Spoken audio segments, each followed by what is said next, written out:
Hello, this is 3 Quotes On from East of Moon, a podcast, and this week's topic is 3 quotes on innovation beyond capitalism. My name is Josie and Arnar, and I'm here with my colleague Arnar. Hi. Each podcast, each episode, we take 3 quotes on a topic and we use them to explore it from an East of Moon perspective. And this week's topic, innovation beyond capitalism, comes from the title of a course that we will be running in June. And maybe we can start by just having a quick discussion about the content of the course or the kind of inspiration for the course from yourself, Arnar. You posted about this on social media and people got quite excited about it. Yeah, it's sort of in a prototype stage of a course. We'll be running 4 sessions in June and kind of see where that takes us and what we can develop out of that. It comes out of being tasked with teaching innovation in various formal educational institutions and running into very interesting conversations with students. Many of my students are artists or are studying sociology or humanities, not necessarily business, and aren't very excited about a capitalist approach or to be commercial or businessy. And often there's kind of a conversation about what innovation is and what is that value that innovation is creating.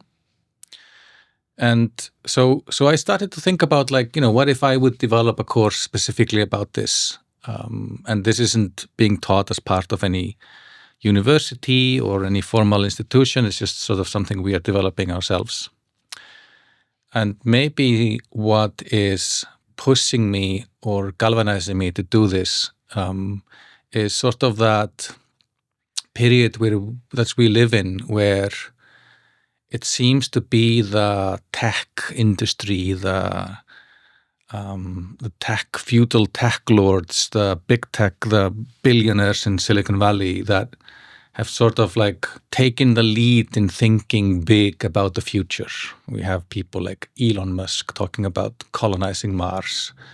OpenAI just came out with their industrial policy, which is kind of a vision for how to organize society in their, I guess, utopian future of artificial intelligence. And so in some way, the kind of dreaming about future possibilities is increasingly being left to these tech moguls.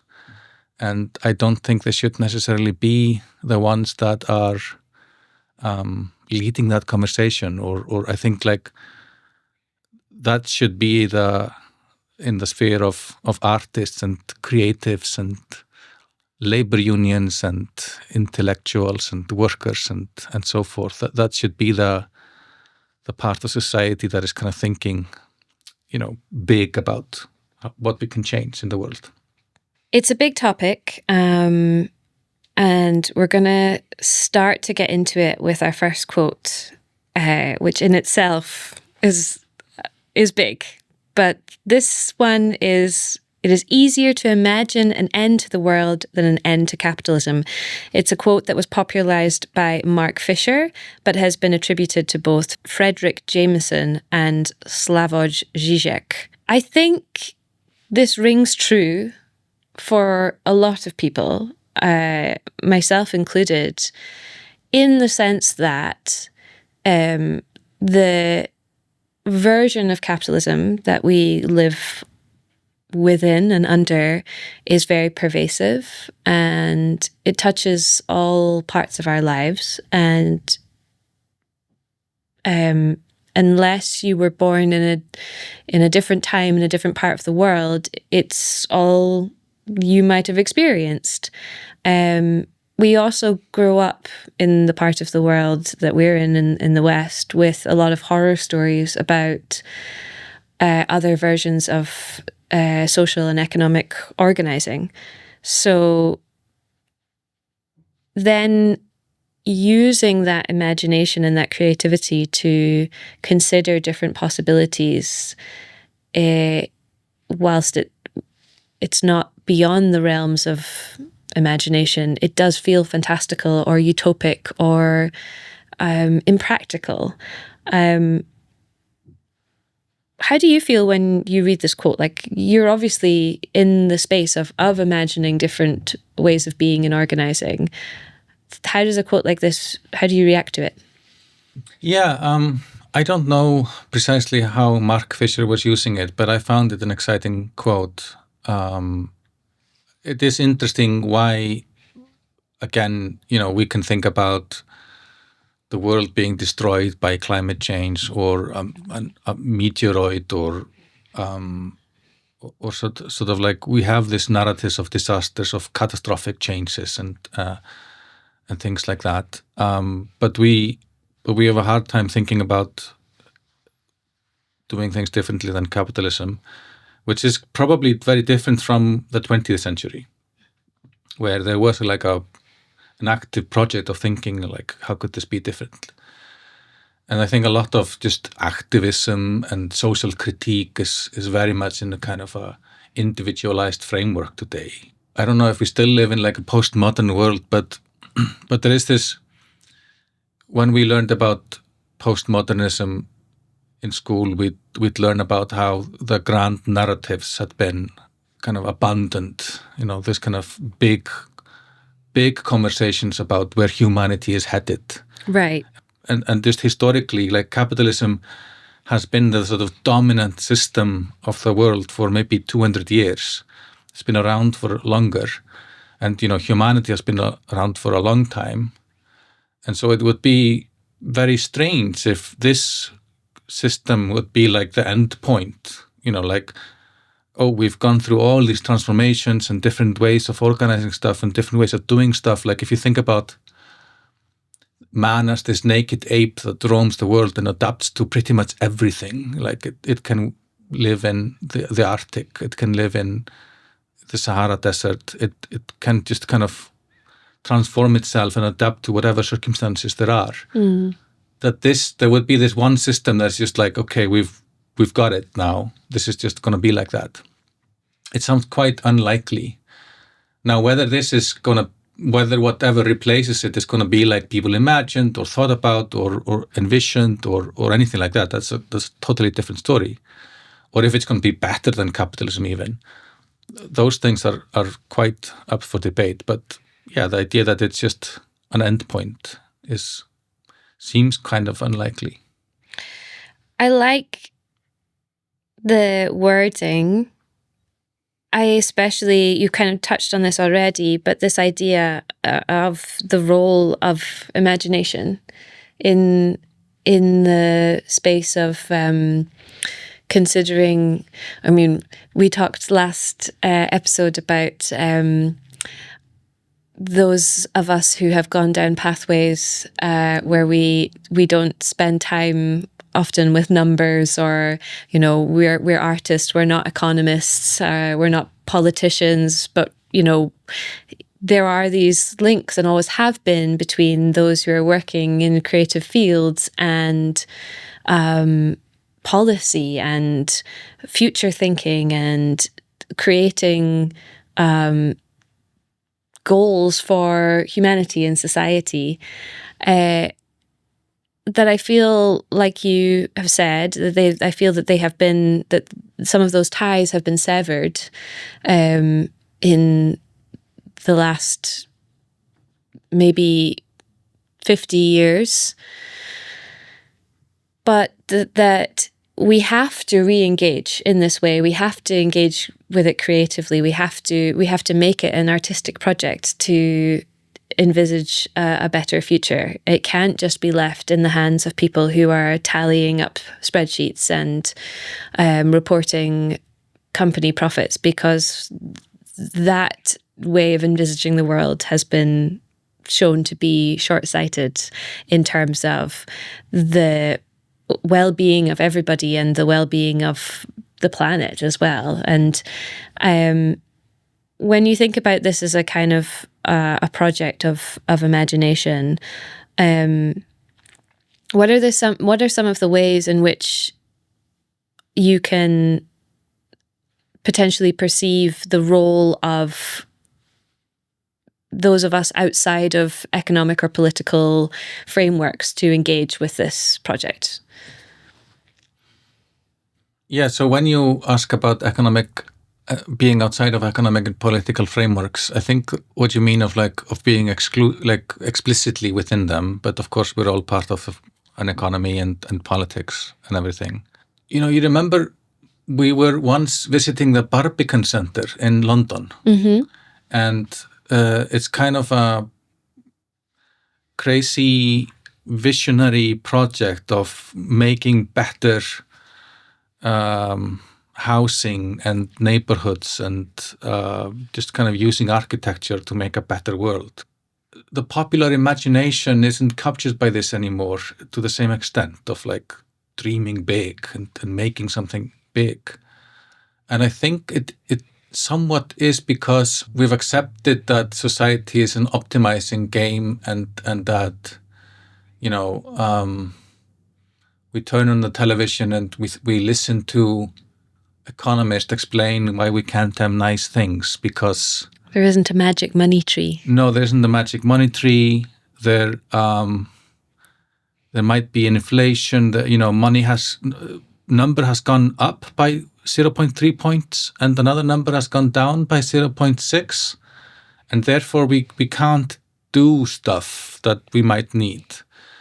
And that conversation has been captured by this kind of technical optimizing way. But what if there was a magic money tree? Why can't we have a conversation about dreaming big or making something extremely valuable or fantastic or kind of joining?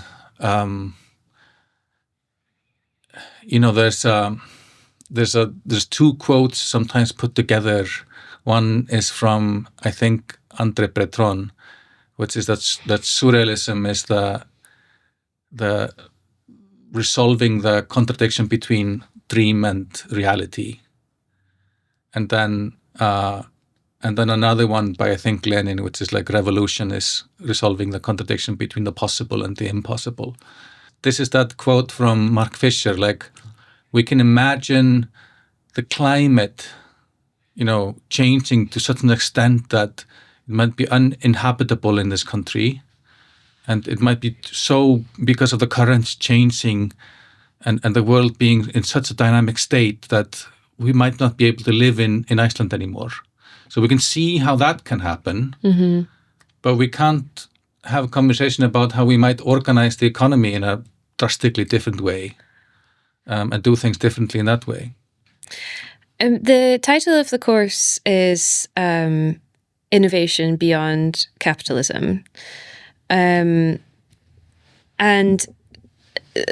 proponents of capitalism would often say that it is capitalism itself that drives innovation. Who have you been talking to, Josie? I've been Googling a lot. Okay. I've just been doing my research on Reddit and Facebook. All right. But the idea being that, the popular idea being that innovation is driven by this need to be profitable, and it makes companies more efficient, and it makes them competition. Competition, and therefore you invest in R&D and you create new products, and then they are sold and they make us all happy or something like that. If we were to imagine innovation outside of a capitalistic system, what would be the driving forces that would lead people to innovate, do you think?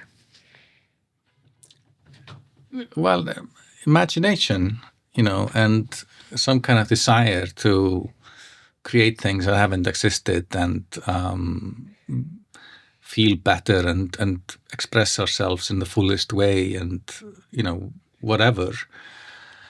I think it's correct that capitalism has led to extreme amounts of innovation, and it's, if you think about the large scale of history, if you had somebody from the year 1000, let's say, whether that's Iceland or some other European country, if they were transported magically within a time machine to the year 1700, they'd be surprised by a lot of things that they might see.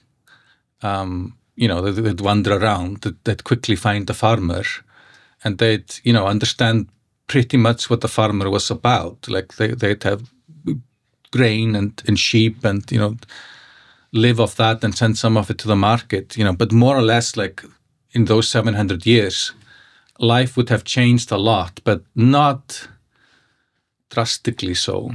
But if that same person had gone to the 1800s or 1900s or even our century, that, they would be very surprised, because the speed of which things got innovated and produced and the capacity for making things just increased a lot. And so, innovation, capitalism has been this massive driver of innovation. We can debate whether it still is. I think that it's easy to argue that capitalism, at least in the West, has kind of lost a lot of its, innovative ability for various reasons. The nature of capitalism is to be something that seeks the maximization of profit of the few, the owners of capital, and sometimes that has benefited the society at large and the population at large, and lots of people have been able to lift their standards of living incredibly by doing in that context. But it's still always in the framework of what you are doing is not necessarily for yourself, So you can work for Jeff Bezos at Amazon, and you can maybe make a shit living or maybe make an okay living. But even if you were making an okay living, you would still understand that what you're doing is kind of funding his wedding or his space exploration or the Met Gala. Yeah. So it doesn't take away the fact that under capitalism, we spend hopefully no more than 8 hours, but we spend 8 hours of our day essentially working for someone else, and not necessarily something that we would find meaningful or interesting or important. And that is what innovation would be hopefully about in a better system than capitalism. You brought up Jeff Bezos, so let's turn to him and his own words. The second quote that we're going to look at is, "I want to thank every Amazon employee and every Amazon customer because you guys paid for all of this." Seriously, for every Amazon customer out there and every Amazon employee, thank you from the bottom of my heart very much. It's very appreciated. This is, of course, in relation to the launch of the somewhat phallic Amazon rocket. What's his space company called again? Like Blue something, maybe? Blue, yeah. It's hard not to kind of like cringe just reading this. It's like so sinister. We did pay for all of this with money and time and attention, and I want to ask you very specifically why you picked this quote and what it's telling you about the system that we live in at the moment. It wasn't because that it makes you feel so cringed. Me specifically? Yeah, okay. It was not the reason. And Thank you. It's palpable that it, like on one hand, you described yourself as not living within or being within political and economic spheres or something like that, but you're reacting very harshly to this quote. I just thought it was a really interesting way of putting it, somewhat of a admission to, a central feature of capitalism. like neither the customers nor the employees of Amazon decided to go to space or were with him on the rocket. For what, I don't know if this rocket is worth going there is worth anything, but like clearly he thought it was a big deal. But they paid for it, according to him. So in some way, the critique of capitalism is the critique of who is creating value and who is taking the value, and what happens when we organize society around the extraction of value. So it's clear that capitalism can create a lot of value, and then through kind of social struggles and politics and the union movement and all that, the workers, the people who are working within the capitalist system, they are able to get a lot of the value back. But by the very nature of capitalism, it can't escape that framework that Jeff Bezos is kind of explaining there, which is that some guy, gets to decide what is done for the value that was created by the workers and the consumers of it. So I think it's the kind of blatant admission of it that is interesting in it. It also I'm sure that he was like, oh, I must not be an asshole. Like, I must not be an asshole. I must not be an asshole. People are going to think I'm an asshole. Say thank you. Say thank you. Say thank you. Thank you. Like to the people who didn't have a bathroom break, Yeah. And those of you who, I'm quite sure about that he didn't think about it like that, So it's a great quote, I think. It's really illuminating. I mean, I think it also feels like, certainly at this moment in time, that there is no true democracy under capitalism, under this system, because we have people like Jeff Bezos and Elon Musk and so on, with so much money and therefore so much power, that they are funding the new version of the space race, and they are manipulating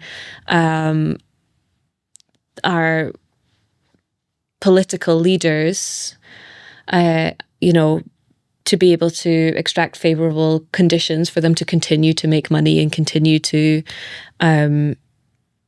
promote what they need to promote. And to the extent that, like, when you were saying about, like, is this capitalist system still creating, is innovation actually still happening under it? It really feels like, because the motivation is profitability, now the lobbying powers of these individuals and these companies is about, rather than innovating new and exciting and beneficial technology predominantly or products, it's about manipulating legislation to be able to extract more value from individuals in a way that's not necessarily healthy. I mean, we're seeing right now, we just had the court case where a young woman in the United States was able to show that Meta was designed to cause her harm as a young person, to make her addicted, to be able to extract more money out of her. And that doesn't feel like innovation. That feels like, that so much about this is like we're hearing about, like, planned obsolescence or about subscription models. If there is innovation in these ideas, it's not about doing something that makes us all feel better. It's really making us feel worse. Yeah, I mean, that is kind of a new chapter to just modern capitalism, how it has, in some people's minds, transformed from this kind of value-creating capitalism to rent-extractive capitalism. But what you're talking about, democracy, is, I think, a very important thing. And on one hand, you have the way that capitalism hinders democracy in this kind of a direct sense of like lobbying and, you know, paying off politicians with campaign funds and stuff, which is true, but also kind of more of the on the sort of surface level obviousness of how capitalism interacts with democracy. But what's striking, I think, is that how narrowly we define democracy there. Like we're defining democracy as this kind of system of voting and representatives and all these things, whereas we're not defining democracy as the thing that we are doing every day. And so this relates also to something that we have been exploring with East of Moon, which is this idea of just creativity as a basic human need. So the way that democracy is presented to us is this kind of possibility of making decisions collectively.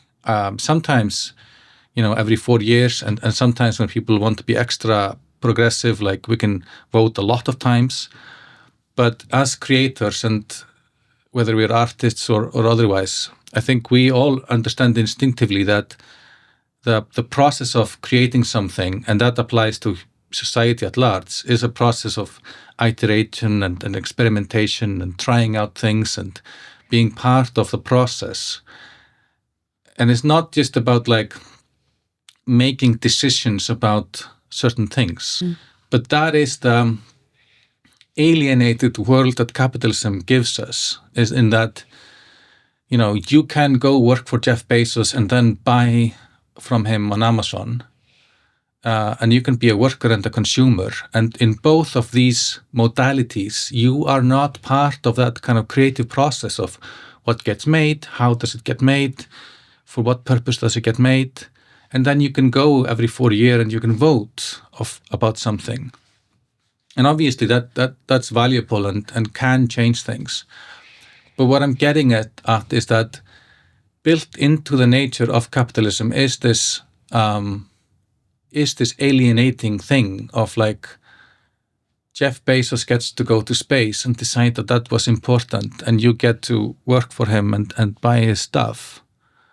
But you don't get to be part of, you know, allocating the resources of society or experimenting with what gets done or being a creative participant in society. And, you know, no matter how much wealth capitalism manages to generate,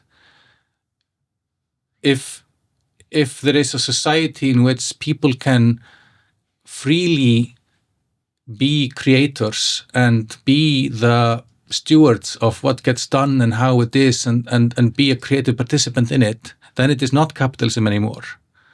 You know, by definition, capitalism cannot provide for that.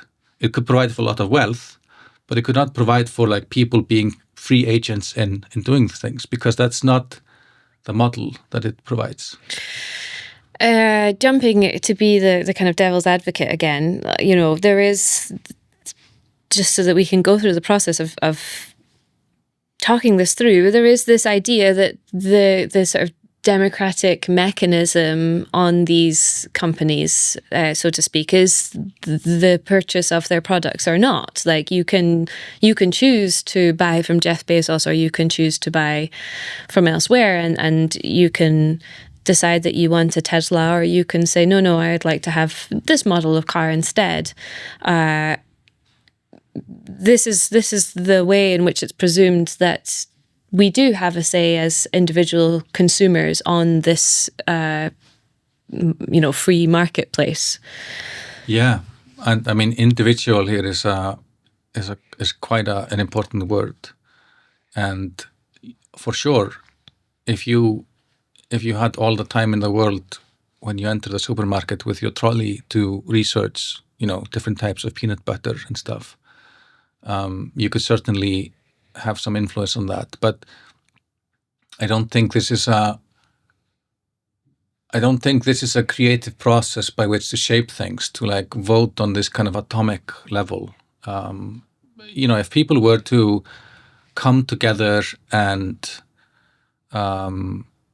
kind of all decide to boycott this and that type of business or this type of product, in a kind of collective way, that could have a lot of effect, I'm sure. I mean, it has in the past, and we've seen things like the apartheid in South Africa was very much affected by people choosing not to consume goods and boycotting that establishment, that government. But I guess it's not something that's easy to organize, and it's not something that happens very often. No, I mean, it happened in the context of people in South Africa risking their lives continuously, and political movements emerging, and wars being fought, and a lot of other things. So it didn't happen just by individuals. But I think that once individuals mobilize in a collective way to make decisions like this, to not buy things from something, they're not doing it like, one person has their shopping trolley in the supermarket and is like, today I'm not going to buy anything from South Africa because I'm not so happy with what they're doing. It happens through collective action and kind of political organization and mobilization. And I believe the ANC, for example, called for that boycott to happen. And there was a clear political leadership within South Africa that was calling for this to happen. Yeah. And solidarity movements and things like that. And then once you are organizing on that level, you're not individual consumer anymore. You might be acting as one in the supermarket, but you're definitely, you've become a political part of a political current. And at that point, you can also do strikes, or you could do all kinds of political action. The individual thing, and you kind of mentioned this before as well, that this does worry me in our ability to imagine an end to capitalism, because I feel like we have gone down a rabbit hole of trying to, I think we do feel this discomfort in our lives, in the way that we have ended up in the space that we inhabit under capitalism. But the solutions being presented to us, or that we're coming up with spontaneously, I'm not sure which one it is, do tend to focus on the individual rather than the collective. And whether it's people thinking, I'm just going to go and buy a farm. I don't think there's a coincidence to the rise of the kind of idea of the trad wife. That took a turn. Well, I think it comes. I think we're feeling this discomfort, and we're looking to kind of individual ways out. And maybe it's just if I can just provide for my family unit. And I think about this also. I mean, there's a. I don't know how true this is, but I'm aware of this narrative of when in the Pilgrim era, when the settlers were coming to the United States of America, pre being united, there's this story of them trying to set up this communal farm, and it essentially not being very productive, and people not being motivated to produce very much. And then a decision was made to actually put it into individual family units, and productivity rose massively. There is this idea that we're much better at looking after ourselves or our small units. Are we past being able to, we're not individual societies in the Sahara and the Arctic anymore. We're part of this massive global connected system, and yet we are so boxed off in our own little worlds within it. It feels like there's some threshold been crossed, and can we really go towards something that's more about community, or taking care of each other, or innovating for the good of others without being motivated by kind of individual gain? Yeah, well, I think this goes back to this idea of the human being an incredibly adaptable species. And the short answer, of course, is, at the present time, we can't. no more than the individual in the year 1000 could have been made to function within a capitalist society. So there is a transformation with each economic system, there's a transformation of the human as well that happens. And you mentioned communes in the New World in America. I mean, there are stories of how, for instance, in the United States, labor costs were always really high. It was really, in the beginning of the United States, it was very hard for the US to compete with other industrial powers because they had to pay workers so much. And, why did they have to pay workers so much? It was because there was so much land that if they didn't like working in your factory, they just went somewhere and just farmed the land and just lived off the fat of the land. And so the only way to make people work within a capitalist system was to kind of stop that and somehow make it impossible for you to do that. And only when that was done did you have people who were open to the idea of working for someone else and showing up at 8 o'clock in the morning and working till 8 in a factory for producing something that you didn't own for a set amount of salaries. It wasn't like that humans and individuals were predisposed to that. That had to happen. And I think that the question of are we able to work like that as human beings, I think there's a lot of reasons to believe that we might be able to develop in this way. There's a lot of things about the world today. One of them is that we might face existential extinction if we don't. So, we're faced with the limitations of the planet just by the sheer productive capacity of capitalism. We also, for the first time, we're seeing not just the global north or the west or the industrial world getting higher living conditions, but we're also seeing China getting that. So we're kind of, especially with China, we're seeing a world in which like the living conditions of the masses are finally kind of lifting the kind of material standards. And, the ubiquity of education and connectivity and know-how and stuff that we take for granted in today's world.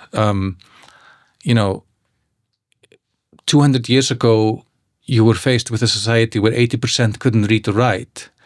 And then you would ask yourself, could this society ever become mature enough to work in a collective way? And probably not, but I think we're still, we're kind of heading more in that direction than the other one.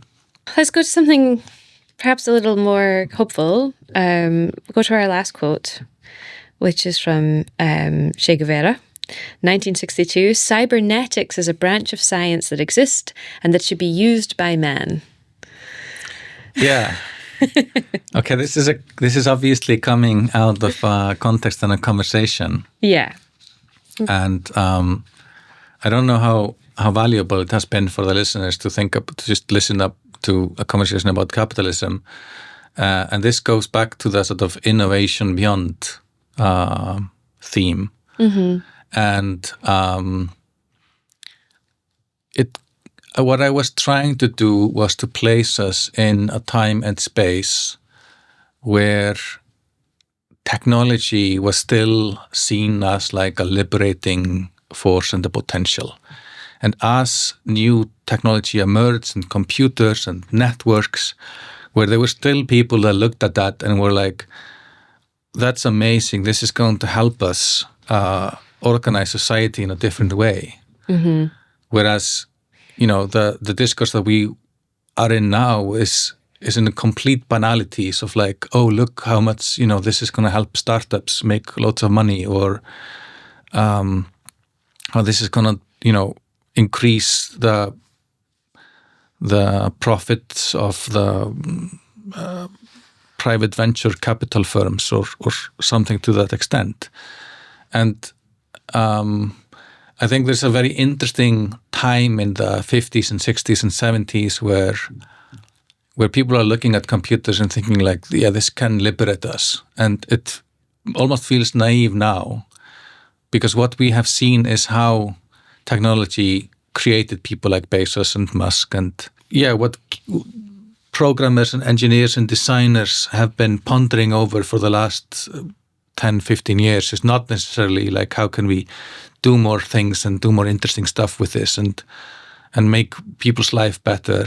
It's mostly been about like, how can we use this to gain a monopolistic position over people's attention and their social networks and their trade habits like Amazon or whatever, and use this to kind of create these super profits. And this conversation from this quote from Che Guevara is from this time when cybernetics was a new science and technology, largely forgotten in the mainstream discourse, but still lives on in ideas like cyberspace or cybersecurity or things like that. That comes from like this idea of cybernetics, which was a new way of thinking about systems and complexity and communication and stuff like that. The way in which the things that we imagined, the society imagined in the past, and the way that they have come to play out, it's far more dystopic than we'd envisaged. From my own perspective, I think that comes from the goals that we have pursued are not necessarily the wrong ones, but they have not been paired with a reorganization of the structure of the society that we live in order to make our lives nicer. So with this idea that more things in our lives would become automated, many people do not want to work as, at a till in a supermarket, and now we have more automatic checkout machines. But we haven't reorganized society so that the people who would have those jobs in the past have access to ways to make a living which are fulfilling and meaningful. We have automation in ways in which some of which have made our lives easier, but some of which have added way more layers of stress. We have this kind of attention economy where, we can contact each other in ways that would never have been possible ever before. Mm-hmm. But what has been lost alongside of that is the space to be in our own homes without taking work with us. So because we haven't kind of matched this progress with strategic thinking about the effects or the outcomes of, now people do have to worry about technology taking over our jobs. Mm-hmm. In a way that was always assumed that when these things were being imagined in the past, that certain roles would be lost, not because people should have them, but because they shouldn't have to have them. Like, I don't think anyone would argue that it's much better to have machines that can mine minerals versus people risking life and limb to go mm-hmm. and do horrible, dirty work like that. Mm-hmm. But the stress and sadness comes from the fact that that being out of work as a labourer means existing in this horrible margins of society. Mm-hmm. Yeah, I mean I think the concept to discuss here is alienation, and I know that you have your own interests and passions and stuff that excites you, and I have the sneaking suspicion that if you got seriously into the concept of alienation, you would be going through Marx like this, because I think that this is a way to connect with these questions on a basic human and community level. You said that not many people would want to man checkout units in the supermarkets, and that's true.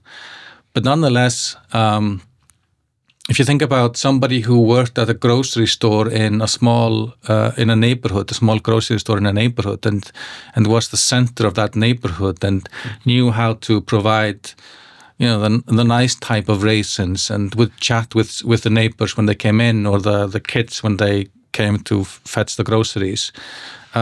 Being in such a role could be very fulfilling, and you would feel that you were important and needed. And that is the process of capitalism, is that through this relentless drive for automating things and being more productive, it creates a world that is completely alien to us and takes the kind of human value of things. It's much more convenient to look at a Netflix film on your TV and just click a few times and you get millions of thousands of different possibilities. There's no arguing about the value of that. But you still miss that guy in the video rental store in Klapparstígur, who you could come in and he would remember you and remembered what series you had been watching and would recommend something. And so it constantly takes that out and makes us these kind of cogs in a wheel. And not just the workers or the consumers, but the capitalists as well. I mean, I think Jeff Bezos' life is probably miserable. That's why he wants to go up in a space. What do you do when you have all this money? You think I can go to space maybe and back again. That might give meaning to my life in some way. But that's, it's a pathetic thing to do. Most people look at him as what a pathetic man. This isn't for science or research or anything. Everybody sees this as this phallic gesture of meaninglessness. But this is baked into capitalism. This cannot, maybe it's possible to eradicate extreme poverty and such things using the labor movement as a balancing act. But if you want to get out of this hamster wheel, you cannot do it within the frameworks of capitalism, because this is baked into it. The story of cybernetics is an interesting story. There is a renowned interest in one small chapter of it, which wasn't very historically significant, but captures people's imagination, which is the story of Project Cybersyn. That's the story of this kind of Star Trek-esque control room that existed in Chile.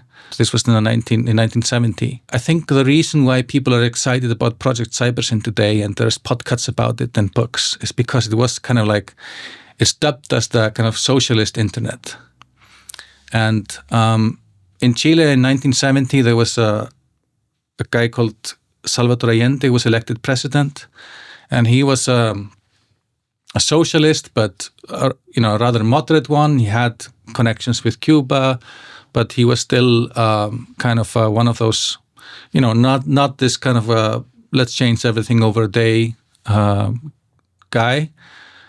And he started thinking about how can we use technology to avoid the traps of the Soviet command economy, and hired a guy called Stafford Beer, who was a management consultant in the steel industry in the United Kingdom. He's an English guy, to build this fantastic room which tried to kind of network the economy and think about how might we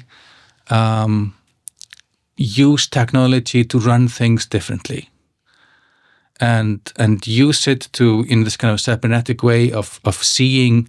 The thesis was that if you could, in real time, and this is something that is done so much today that we don't even think about it, but if you could see all the information at a glance in real time, and everyone can see it, we could kind of self-organize the economy because everybody would kind of see the statistics and data of things. And they run into problems. I mean, the room looks very futuristic on pictures, but I think there were like something like 5 computers in Chile at the time.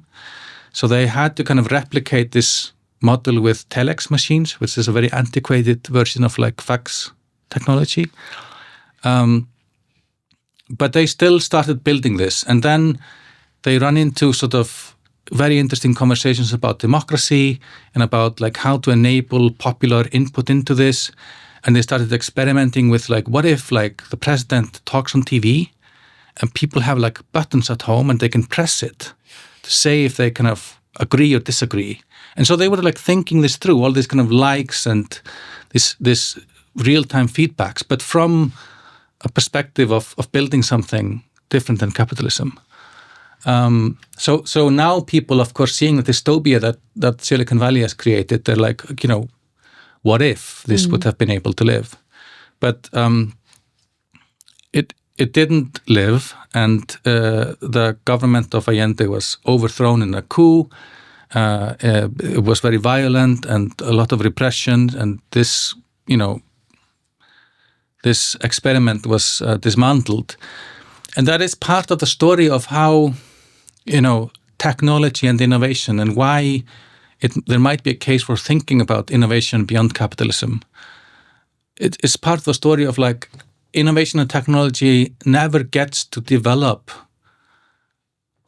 outside of these social, economic, and political power structures. So the reason why technology is like it is, the reason why we have Jeff Bezos and Elon Musk and all these guys is not because they are, nasty people. They might be, but if they hadn't done what they did, somebody else would have. But the reason is that there are power structures that have shaped things in this way.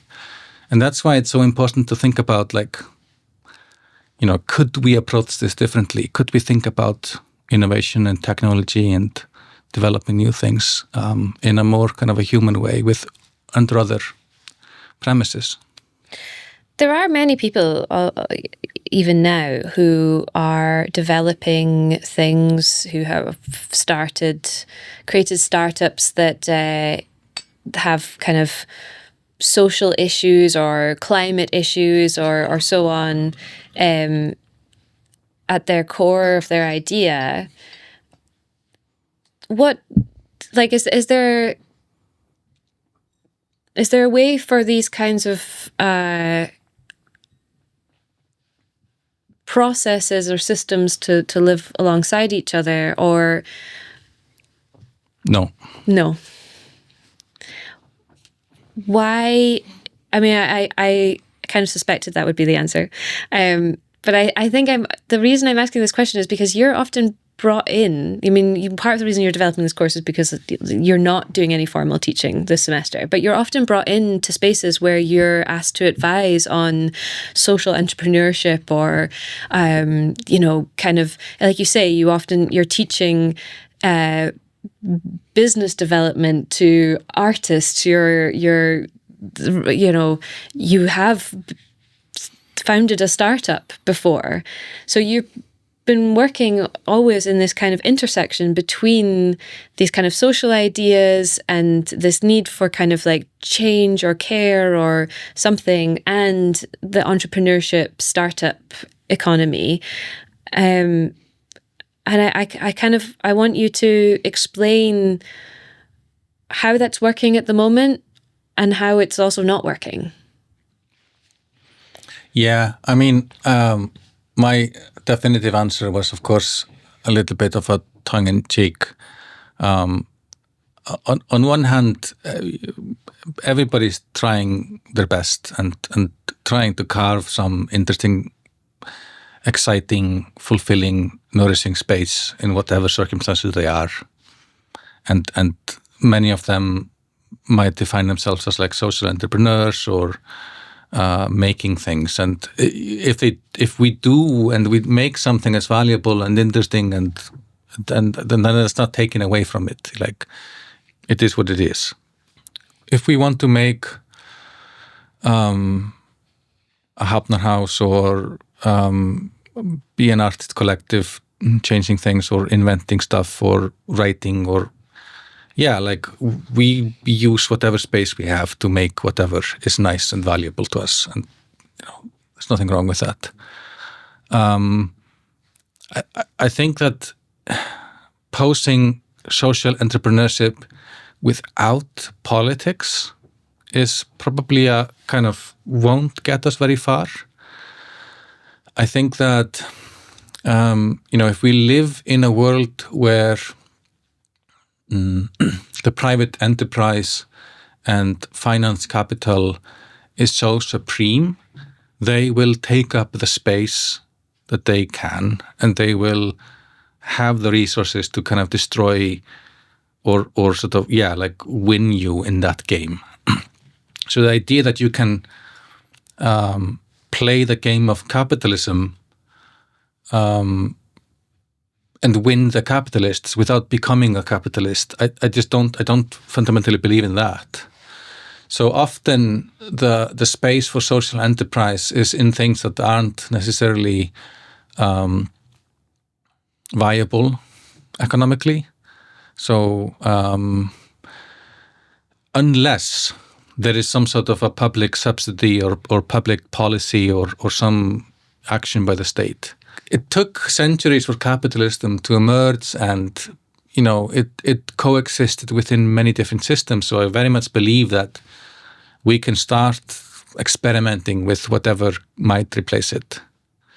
But we should always be conscious that this is like a social and a political struggle. And the state is it's a space for class struggle, it's a space for, politics to emerge. So you can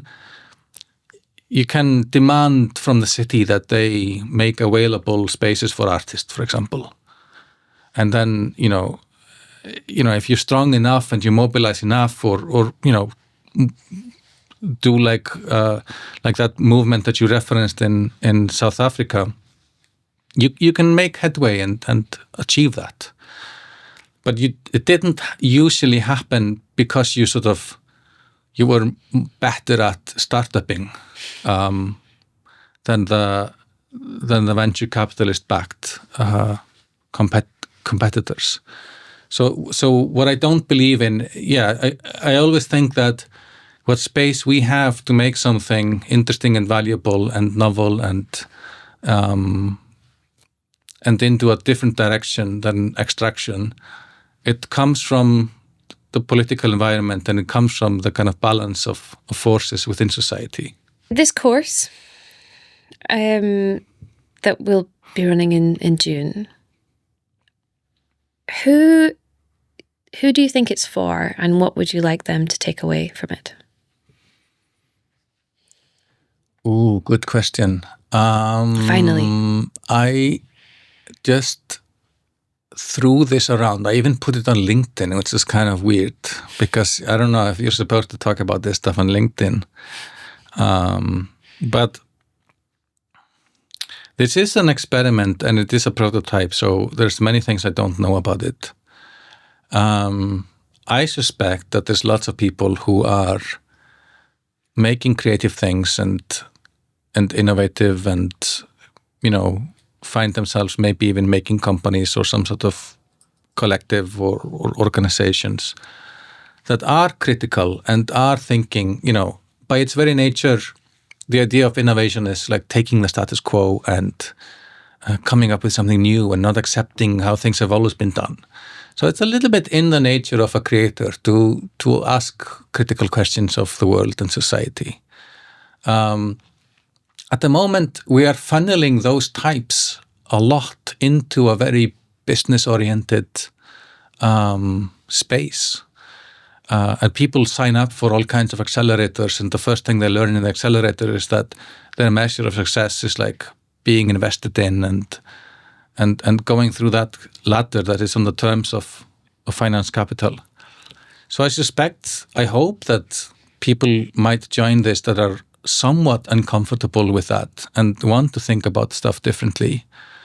I don't know, like we've sat down 4 sessions for this. I don't know precisely what we are going to talk about or conclusions to draw.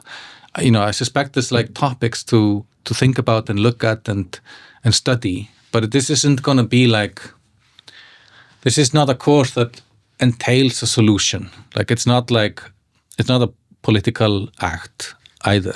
It's just kind of. Is it not? Yeah, okay. So offering the course is a political act, suppose, but it's not a political, like, it's not to get people together and explain to them what is to be done, Yeah. We're not organizing people. No. And there's certain topics that I thought might be interesting to think about. Like, do you want me to read some of them out? Yeah, why not? What did Che Guevara think of business software? Would a post-capitalist society be the end of individual ambition? Is planning the opposite of exploring? Should trade unions have their own startup incubators? What would Marx have thought about AI?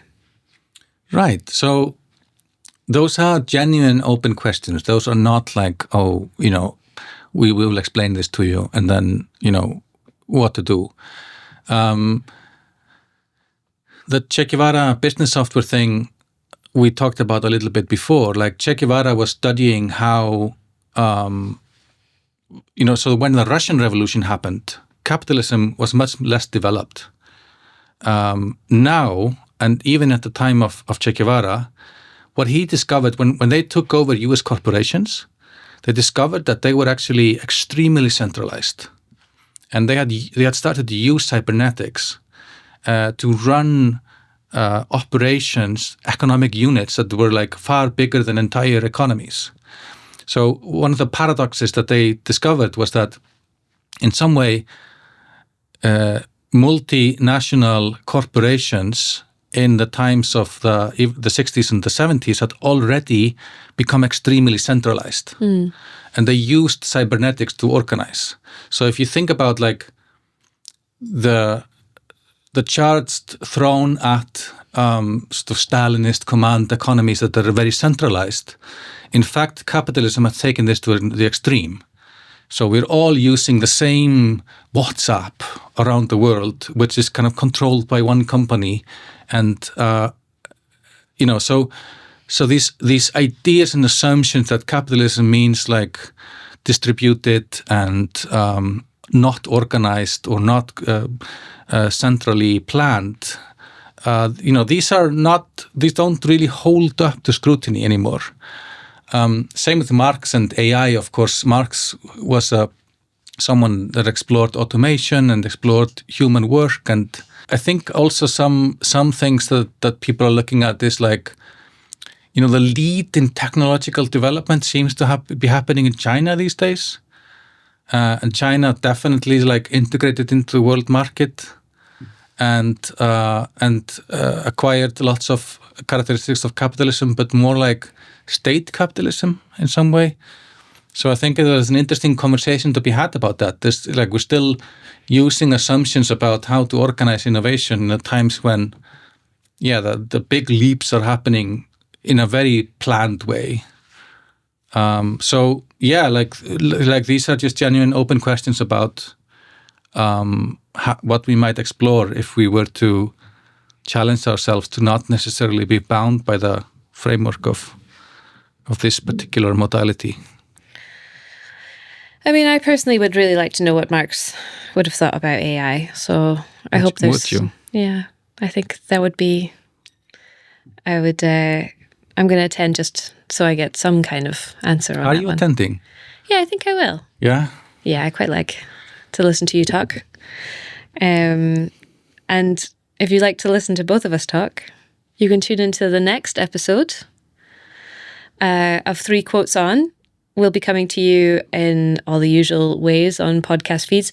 I've been wondering, why there's become this thing. Everyone says you can find it in your favorite wherever place, you get your wherever you podcast. get your podcasts. It's just become like the thing to say. I'm going to find a new one. Okay. But you can find us also in your least favorite way to where you get your podcasts, and all of the other ways as well. If you'd like to follow what we're up to at East of Moon, and if you'd like to find out more about this course, you can of course visit our website, eastofmoon.com, and while you're there, visit /newsletter, and there you'll find all of the most up-to-date things. We just sent one out today. We go out on the first Monday of the month, and I have been watching what the most clicked on links are. This podcast was the number one thing, but swiftly followed by Anna's book recommendations. So we're always in competition with ourselves. Yeah, I don't know if I've been successful, but the objective here is to convince you that this isn't boring economics or politics, but this is actually about why they are boring and why they should be human and creative and imaginative. I think you've done a pretty good job. We'll see what the listeners think. Thanks for tuning in. We'll see you next time.